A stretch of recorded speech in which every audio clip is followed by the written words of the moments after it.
মাগরিবের নামাজের পরে 7 বার এই দোয়াটি পড়েন, আপনার মনে সব আশা পূর্ণ হয়ে যাবে। মাগরিব নামাজের পরে কারো সঙ্গে কথা বলবেন না, কথা না বলে 7 বার ঈমান ও ইয়াকিনের সঙ্গে এই দোয়াটি 7 বার পড়বেন।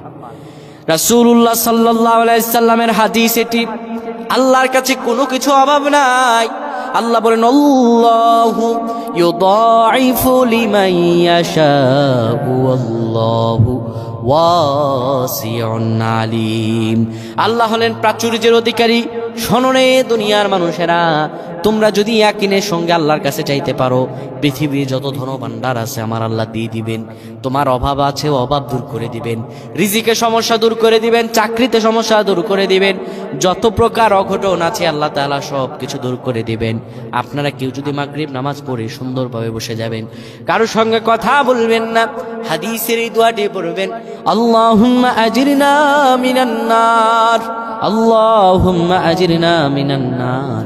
7 বার পরে এরপরে দুরূদ পড়ে আল্লাহর কাছে দোয়া করবেন। চাইতে দেরি হবে, আপনার দোয়া কবুল হতে দেরি হবে না।